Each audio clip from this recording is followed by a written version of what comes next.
Hi, welcome back to പഠിക്കാം. എൻ്റെ പേരാണ് അതു. ഇത് SSC റെയിൽവേ എക്സാമുകളുടെ മാത്സിന്റെ സിലബസിനെ ബേസ് ചെയ്തുകൊണ്ടുള്ള 4ാമത്തെ ക്ലാസ് ആണ്.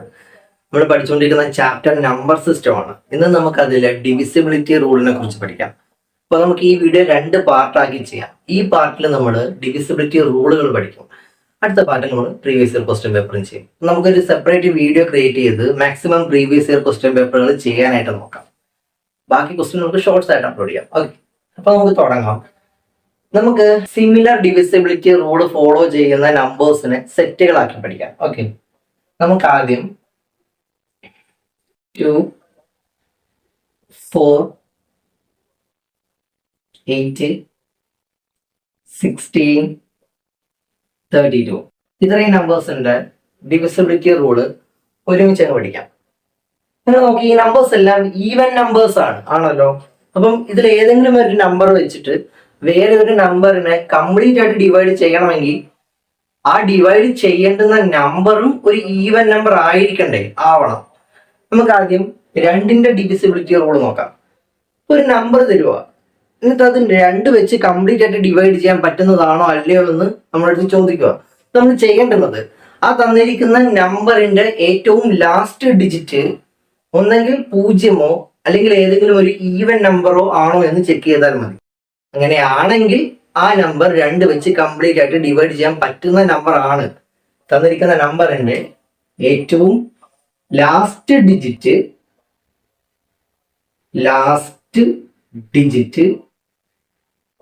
ഒന്നെങ്കിൽ 0 ആയിരിക്കണം, അല്ലെങ്കിൽ ഏതെങ്കിലും ഒരു ഈവൻ നമ്പർ ആയിരിക്കണം. ഓക്കെ, ഇപ്പോ 2000 എന്ന് പറയുന്ന നമ്പർ ഇത് 2 വെച്ച് കംപ്ലീറ്റ് ആയിട്ട് ഡിവൈഡ് ചെയ്യാൻ പറ്റുന്ന നമ്പർ ആണോ?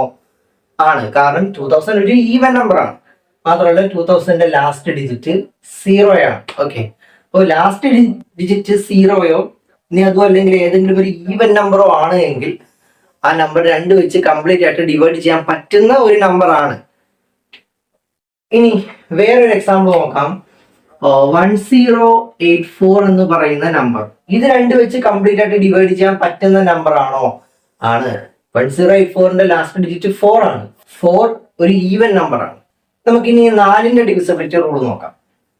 ഒരു നമ്പർ 4 വെച്ച് കംപ്ലീറ്റ് ആയിട്ട് ഡിവൈഡ് ചെയ്യാൻ പറ്റുന്നതാണോ അല്ലയോ എന്നറിയാൻ ആ നമ്പറിന്റെ ലാസ്റ്റ് 2 ഡിജിറ്റ് 4ന്റെ മൾട്ടിപ്പിൾ ആണോ എന്ന് ചെക്ക് ചെയ്താൽ മതി.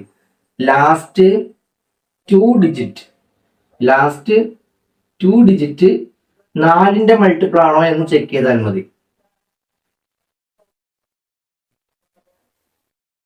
അങ്ങനെയാണെങ്കിൽ ആ നമ്പർ 4 വെച്ച് കംപ്ലീറ്റ് ആയിട്ട് ഡിവൈഡ് ചെയ്യാൻ പറ്റുന്ന നമ്പർ ആണ്. ഇനി അല്ലെങ്കിൽ ആ നമ്പർ 4 വെച്ച് കംപ്ലീറ്റ് ആയിട്ട് ഡിവൈഡ് ചെയ്യാൻ പറ്റുന്ന നമ്പർ അല്ല. ഇപ്പൊ നമുക്ക് 1084 എന്ന് പറയുന്ന നമ്പർ അതിന്റെ ലാസ്റ്റ് 2 ഡിജിറ്റ് 84 ആണ്. 84 4 വെച്ച് ഡിവൈഡ് ചെയ്യാൻ പറ്റുന്ന നമ്പർ ആണ്. അതുകൊണ്ട് 1084ഉം 4 വെച്ച് ഡിവൈഡ് ചെയ്യാൻ പറ്റുന്ന നമ്പർ ആണ്. ഇത് മാത്രമല്ല, ലാസ്റ്റ് ഡിജിറ്റ് 00 ആണെങ്കിലും ആ നമ്പർ 4 വെച്ച് കംപ്ലീറ്റ് ആയിട്ട് ഡിവൈഡ് ചെയ്യാൻ പറ്റുന്ന നമ്പർ ആയിരിക്കും. ലാസ്റ്റ് ഡിജിറ്റ് 00 ആണെങ്കിലും ആ നമ്പർ 4 വെച്ച് കംപ്ലീറ്റ് ആയിട്ട് ഡിവൈഡ് ചെയ്യാൻ പറ്റുന്ന നമ്പർ ആയിരിക്കും. 2000 നോക്ക്, ഇതിന്റെ ലാസ്റ്റ് 2 ഡിജിറ്റ് 00 ആണ്.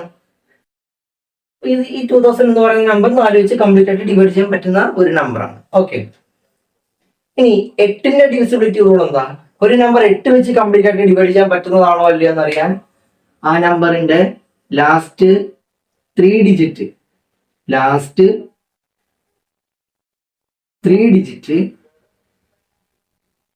8ന്റെ മൾട്ടിപ്പിൾ ആണോ അല്ലയോ എന്ന് ചെക്ക് ചെയ്താൽ മതി.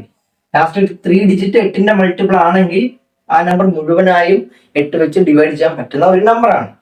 ഇതേപോലെ തന്നെയാണ് 16ന്റെ ഡിവിസിബിലിറ്റി റൂളും. ഒരു നമ്പർ 16 വെച്ച് കംപ്ലീറ്റ് ആയിട്ട് ഡിവൈഡ് ചെയ്യാൻ പറ്റുന്നതാണോ അല്ലയോ എന്ന് അറിയാൻ ആ നമ്പറിന്റെ ലാസ്റ്റ് 4 ഡിജിറ്റ് 16 വെച്ച് ഡിവൈഡ് ചെയ്യാൻ പറ്റുന്നതാണോ അല്ലയോ എന്ന് ചെക്ക് ചെയ്താൽ മതി. ഇങ്ങനെയാണെങ്കിൽ ആ നമ്പർ 16 വെച്ച് ഡിവൈഡ് ചെയ്യാൻ പറ്റുന്ന നമ്പർ ആണ്, അല്ലെങ്കിൽ 16 വെച്ച് ഡിവൈഡ് ചെയ്യാൻ പറ്റുന്ന നമ്പർ അല്ല. 32ന്റെ ഡിവിസിബിലിറ്റി റൂൾ എന്ന് പറയുന്നത് തന്നിരിക്കുന്ന നമ്പറിന്റെ ലാസ്റ്റ് 5 ഡിജിറ്റ്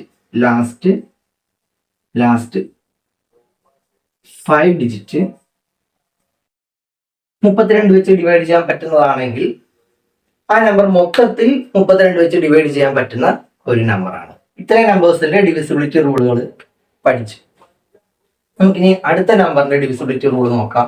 നമുക്കിനി 3ന്റെയും 9ന്റെയും ഡിവിസിബിലിറ്റി റൂൾ ഒരുമിച്ച് അങ്ങ് പഠിക്കാം. ഈ രണ്ട് നമ്പേഴ്സിന്റെയും ഡിവിസിബിലിറ്റി റൂൾ സെയിം ആണ്. ഇപ്പൊ ഒരു നമ്പർ തരുവാണ്, എന്നിട്ട് ഈ നമ്പർ 3 വെച്ച് കംപ്ലീറ്റ് ആയിട്ട് ഡിവൈഡ് ചെയ്യാൻ പറ്റുന്നതാണോ അല്ലയോ എന്ന് ചോദിക്കുക. അപ്പൊ നമ്മൾ എന്താ ചെയ്യേണ്ടതെന്ന് വെച്ച് കഴിഞ്ഞാൽ ആ നമ്പറിന്റെ ഡിജിറ്റുകളുടെ സം എടുക്കണം. അങ്ങനെ സം എടുക്കുമ്പോൾ കിട്ടുന്നത് ഒരു 3ന്റെ മൾട്ടിപ്പിൾ ആണെങ്കിൽ ആ നമ്പർ മുഴുവനായും 3 വെച്ച് ഡിവൈഡ് ചെയ്യാൻ പറ്റുന്ന നമ്പർ ആയിരിക്കും. അപ്പോൾ 3ന്റെ ഡിവിസിബിലിറ്റി റൂൾ എന്താ? തന്നിരിക്കുന്ന നമ്പറിന്റെ ഡിജിറ്റുകളുടെ സം എടുക്കണം. Sum of digit. അങ്ങനെ ഡിജിറ്റുകളുടെ സം എടുക്കുമ്പോൾ കിട്ടുന്നത് 3ന്റെ ഒരു മൾട്ടിപ്പിൾ ആണെങ്കിൽ ആ നമ്പർ മുഴുവനായും 3 വെച്ച് ഡിവൈഡ് ചെയ്യാൻ പറ്റുന്ന ഒരു നമ്പറാണ്. ഈ 3ന്റെ മൾട്ടിപ്പിൾസ് എല്ലാം അങ്ങനെയല്ലേ. ഇപ്പൊ നോക്കും, 18 3ന്റെ ഒരു മൾട്ടിപ്പിൾ ആണ്. ഓക്കെ, 18ന്റെ ഡിജിറ്റുകളുടെ സം എന്താ? 8 1 9 ആണ്. 9 3ന്റെ ഒരു മൾട്ടിപ്പിൾ അല്ലേ. അതേപോലെ 27 3ന്റെ ഒരു മൾട്ടിപ്പിൾ ആണ്. 27ന്റെ ഡിജിറ്റുകളുടെ സം എന്താ? 7 2 9 9 3ന്റെ ഒരു മൾട്ടിപ്പിൾ അല്ലേ. അപ്പൊ തന്നിരിക്കുന്ന നമ്പറിന്റെ ഡിജിറ്റുകളുടെ സം എടുക്കണം. അങ്ങനെ സം എടുക്കുമ്പോൾ കിട്ടുന്നത് 3ന്റെ ഒരു മൾട്ടിപ്പിൾ ആണെങ്കിൽ ആ നമ്പർ മുഴുവനായും 3 വെച്ച് ഡിവൈഡ് ചെയ്യാൻ പറ്റുന്ന ഒരു നമ്പർ ആയിരിക്കും. നമുക്കൊരു എക്സാമ്പിൾ നോക്കാം. 6 9 5 4 2 1. ഈ നമ്പർ 3 വെച്ച് ഡിവൈഡ് ചെയ്യാൻ പറ്റുന്നതാണോ അല്ലയോ എന്ന് അറിയണം. നമ്മൾ എന്താ ചെയ്യണമെന്ന്, തന്നിരിക്കുന്ന നമ്പറിന്റെ ഡിജിറ്റുകളുടെ സം എടുക്കണം.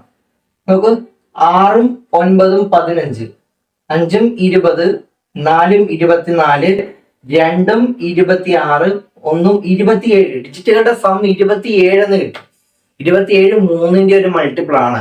അതുകൊണ്ട് ഈ നമ്പർ മുഴുവനായും 3 വെച്ച് ഡിവൈഡ് ചെയ്യാൻ പറ്റുന്ന ഒരു നമ്പർ ആണ്. ഓക്കെ, ഇതേപോലെ തന്നെയാണ് 9ന്റെയും ഡിവിസിബിലിറ്റി റൂൾ. ഒരു നമ്പർ തരുവാണ്, എന്നിട്ട് ആ നമ്പർ 9 വെച്ച് കംപ്ലീറ്റ് ആയിട്ട് ഡിവൈഡ് ചെയ്യാൻ പറ്റുന്നതാണോ അല്ലയോ എന്ന് ചോദിക്കുക. അപ്പൊ നമ്മൾ ചെയ്യേണ്ടുന്നത് തന്നിരിക്കുന്ന നമ്പറിന്റെ ഡിജിറ്റുകളുടെ സം എടുക്കുക. അങ്ങനെ ഡിജിറ്റുകളുടെ സം എടുക്കുമ്പോൾ കിട്ടുന്നത് 9 വെച്ച് ഡിവൈഡ് ചെയ്യാൻ പറ്റുന്ന നമ്പർ ആണെങ്കിൽ, അല്ലെങ്കിൽ 9ന്റെ ഒരു മൾട്ടിപ്പിൾ ആണെങ്കിൽ ആ നമ്പർ മുഴുവനായും 9 വെച്ച് ഡിവൈഡ് ചെയ്യാൻ പറ്റുന്ന ഒരു നമ്പർ ആയിരിക്കും. 9ന്റെ ഡിവിസിബിലിറ്റി റൂൾ എന്താ? സം ഓഫ് ഡിജിറ്റ് എടുക്കുക. ഇപ്പൊ നമുക്കൊരു എക്സാമ്പിൾ നോക്കാം. 2 4 6 5 9 1. ഈ നമ്പർ 9 വെച്ച് ഡിവൈഡ് ചെയ്യാൻ പറ്റുന്ന നമ്പർ ആണോ അല്ലയോ എന്ന് അറിയണം. തന്നിരിക്കുന്ന നമ്പറിന്റെ ഡിജിറ്റുകളുടെ സം എടുത്തിട്ട് ആ ഡിജിറ്റുകളുടെ സം 9ന്റെ മൾട്ടിപ്പിൾ ആണെങ്കിൽ ഈ നമ്പർ മുഴുവനായി 9 വെച്ച് ഡിവൈഡ് ചെയ്യാൻ പറ്റുന്ന നമ്പർ ആയിരിക്കും എന്നാണ് നമ്മൾ പഠിച്ചത്. 4 2 6, 6 12, 5 17, 9 26, 1 27 കിട്ടി. 27 9 വെച്ച് ഡിവൈഡ് ചെയ്യാൻ പറ്റുന്ന ഒരു നമ്പർ ആണ്.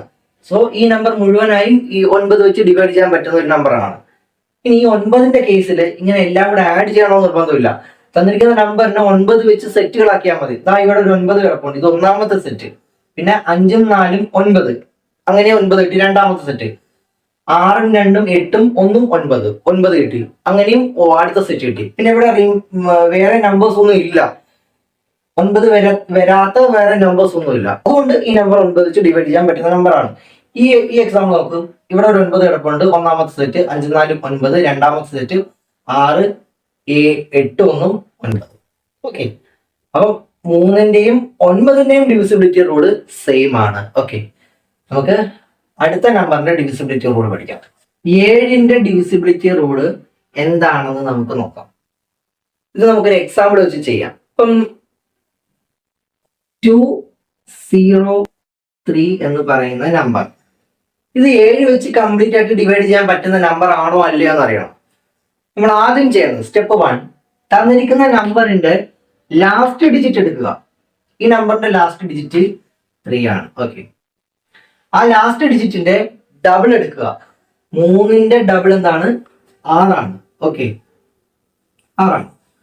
അത് റിമൈനിങ് നമ്പറിൽ നിന്ന് സബ്ട്രാക്ട് ചെയ്യുക. 20ൽ നിന്ന് 6 സബ്ട്രാക്ട് ചെയ്യുക, 14 എന്ന് കിട്ടി.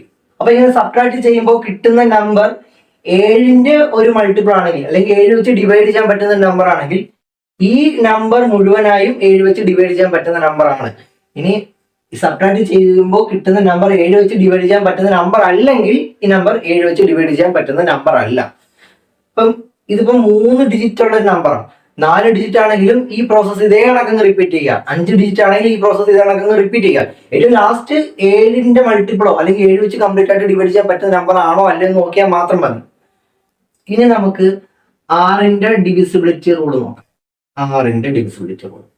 ഈ 6 എന്ന് പറയുന്ന നമ്പർ ഏതൊക്കെ കോപ്പറേറ്റ് നമ്പേഴ്സിന്റെ പ്രോഡക്റ്റ് ആണ്? കോപ്പറേറ്റ് നമ്പേഴ്സ് എന്ന് പറഞ്ഞാൽ എന്താ?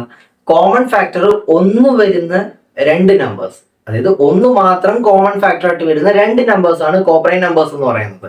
അല്ലെങ്കിൽ HCF 1 വരുന്ന 2 നമ്പേഴ്സ് ആണ് കോപ്പറേറ്റ് നമ്പേഴ്സ് എന്ന് പറയുന്നത്. അപ്പോൾ ഈ 6 എന്ന് പറയുന്ന നമ്പർ ഏതൊക്കെ കോപ്പറേറ്റ് നമ്പേഴ്സിന്റെ പ്രോഡക്റ്റ് ആണ്? 2ന്റെയും 3ന്റെയും പ്രോഡക്റ്റ് ആണ് 6. അപ്പൊ ഒരു നമ്പർ 6 വെച്ച് കംപ്ലീറ്റ് ആയിട്ട് ഡിവൈഡ് ചെയ്യാൻ പറ്റുന്നതാണോ അല്ലയോ എന്നറിയാൻ ആ നമ്പർ 2 വെച്ചും 3 വെച്ചും ഒരേപോലെ ഡിവൈഡ് ചെയ്യാൻ പറ്റുന്ന നമ്പർ ആണോ എന്ന് ചെക്ക് ചെയ്യണം. ഈ 2 വെച്ചും 3 വെച്ചും ഒരേപോലെ ഡിവൈഡ് ചെയ്യാൻ പറ്റുന്ന നമ്പർ ആണോ എന്ന് ചെക്ക് ചെയ്യണം. ഏതെങ്കിലും ഒരു നമ്പർ വെച്ച് മാത്രം ഡിവൈഡ് ചെയ്യാൻ പറ്റുകയും മറ്റേ നമ്പർ വെച്ച് ഡിവൈഡ് ചെയ്യാൻ പറ്റാതെ വരികയും ചെയ്യരുത്. 2 നമ്പർ വെച്ചും കംപ്ലീറ്റ് ആയിട്ട് ഡിവൈഡ് ചെയ്യാൻ പറ്റണം. അങ്ങനെ ഡിവൈഡ് ചെയ്യാൻ പറ്റുകയാണെങ്കിൽ ആ തന്നിരിക്കുന്ന നമ്പറും 6 വെച്ച് കംപ്ലീറ്റ് ആയിട്ട് ഡിവൈഡ് ചെയ്യാൻ പറ്റുന്ന നമ്പർ ആയിരിക്കും. അല്ലെങ്കിൽ 6 വെച്ച് ഡിവൈഡ് ചെയ്യാൻ പറ്റുന്ന നമ്പർ ആയിരിക്കത്തില്ല. ഇങ്ങനത്തെ കുറച്ച് നമ്പേഴ്സ് ഉണ്ട്. ഇപ്പം 12 എന്ന് പറയുന്ന നമ്പർ, 12 ഏതൊക്കെ കോപ്പറേറ്റ് നമ്പേഴ്സിന്റെ പ്രോഡക്റ്റ് ആണ്? 12 എന്ന് പറയുന്ന നമ്പർ 4ന്റെയും 3ന്റെയും പ്രോഡക്റ്റ് ആണ്. ഒരു നമ്പർ 12 വെച്ച് കംപ്ലീറ്റ് ആയിട്ട് ഡിവൈഡ് ചെയ്യാൻ പറ്റുമോ ഇല്ലയോ എന്ന് അറിയാൻ ആ നമ്പർ 4 കൊണ്ടും 3 കൊണ്ടും ഒരേപോലെ ഡിവൈഡ് ചെയ്യാൻ പറ്റുന്ന നമ്പർ ആണോ എന്ന് ചെക്ക് ചെയ്യണം. ഈ 2 നമ്പേഴ്സ് വെച്ചും ഡിവൈഡ് ചെയ്യാൻ പറ്റുന്നതാണെങ്കിൽ ആ നമ്പർ 12 വെച്ചും ഡിവൈഡ് ചെയ്യാൻ പറ്റുന്ന നമ്പർ ആയിരിക്കും. ഇനി ഇതേപോലെ വരുന്ന വേറെ ഒരു നമ്പറാണ് 14. 14 ഏതൊക്കെ കോപ്പറേറ്റ് നമ്പേഴ്സിന്റെ പ്രോഡക്റ്റ് ആണ്? 7ന്റെയും 2ന്റെയും പ്രോഡക്റ്റ് ആണ്. ഓക്കെ. അതേപോലെ 15 ഏതൊക്കെ കോപ്പറേറ്റ് നമ്പേഴ്സിന്റെ പ്രോഡക്റ്റ് ആണ്? 5ന്റെയും 3ന്റെയും പ്രോഡക്റ്റ് ആണ്. ഓക്കെ. അതേപോലെ 18 ഏതൊക്കെ കോപ്പറേറ്റ് നമ്പേഴ്സിന്റെ പ്രോഡക്റ്റ് ആണ്? 9ന്റെയും 2ന്റെയും പ്രോഡക്റ്റ് ആണ്. അപ്പൊ ഇങ്ങനത്തെ നമ്പേഴ്സിൽ സ്ഥിരമായിട്ട് റിപ്പീറ്റ് ചെയ്യുന്ന കുറച്ച് നമ്പേഴ്സ് ഉണ്ട്. അതാണ് ഇപ്പം 72 എന്ന് പറയുന്ന നമ്പർ. 72 ഏതൊക്കെ കോപ്പറേറ്റ് നമ്പേഴ്സിന്റെ പ്രോഡക്റ്റ് ആണ്? 9ന്റെയും 8ന്റെയും പ്രോഡക്റ്റ് ആണ് 72. 9ഉം 8ഉം കോപ്പറേറ്റ് നമ്പേഴ്സ് ആണ്. അപ്പൊ ഒരു നമ്പർ 72 വെച്ച് കംപ്ലീറ്റ് ആയിട്ട് ഡിവൈഡ് ചെയ്യാൻ പറ്റുന്നതാണോ അല്ലയോ എന്ന് അറിയാൻ ആ നമ്പർ 9 വെച്ചും 8 വെച്ചും ഒരേപോലെ ഡിവൈഡ് ചെയ്യാൻ പറ്റുന്ന നമ്പർ ആണോ അല്ലയോ എന്ന് ചെക്ക് ചെയ്താൽ മതി. അങ്ങനെ 9 വെച്ചും 8 വെച്ചും ഒരേപോലെ ഡിവൈഡ് ചെയ്യാൻ പറ്റുന്ന നമ്പർ ആണെങ്കിൽ ആ നമ്പർ 72 വെച്ചും ഡിവൈഡ് ചെയ്യാൻ പറ്റുന്ന നമ്പർ ആയിരിക്കും. ഇനി ഇതേപോലെ വരുന്ന വേറൊരു നമ്പറാണ് 88. ഒരു നമ്പർ 88 വെച്ച് കംപ്ലീറ്റ് ആയിട്ട് ഡിവൈഡ് ചെയ്യാൻ പറ്റുന്നതാണോ അല്ലയോ എന്ന് അറിയാൻ എന്ത് ചെയ്യണം? 88 ഏതൊക്കെ കോപ്പറേറ്റ് നമ്പേഴ്സിന്റെ പ്രോഡക്റ്റാ? 11ന്റെയും 8ന്റെയും പ്രോഡക്റ്റാ. അപ്പൊ ആ നമ്പർ 11ഉം 8ഉം വെച്ചും കംപ്ലീറ്റ് ആയിട്ട് ഡിവൈഡ് ചെയ്യാൻ പറ്റുമോ ഇല്ലയോ എന്ന് ചെക്ക് ചെയ്താൽ മതി. അപ്പോൾ നമ്മൾ ഓൾമോസ്റ്റ് എല്ലാ നമ്പേഴ്സിന്റെയും ഡിവിസിബിലിറ്റി റൂളുകൾ പഠിച്ചു കഴിഞ്ഞു. അടുത്ത വീഡിയോയിൽ ഡിവിസിബിലിറ്റി റൂളിനെ ബേസ് ചെയ്തുകൊണ്ടുള്ള പ്രീവിയസ് ഇയർ ക്വസ്റ്റ്യൻ പേപ്പർ നമുക്ക് ചെയ്യാം. നേരത്തെ പറഞ്ഞ പോലെ മാക്സിമം ക്വസ്റ്റ്യൻസ് ഒരു വീഡിയോയിൽ ഉൾപ്പെടുത്താൻ നോക്കാം. ബാക്കി ക്വസ്റ്റ്യൻസ് ഷോർട്സ് ആയിട്ട് അപ്ലോഡ് ചെയ്യാം. അപ്പോൾ നമുക്ക് അടുത്ത വീഡിയോയിൽ കാണാം. Thank you.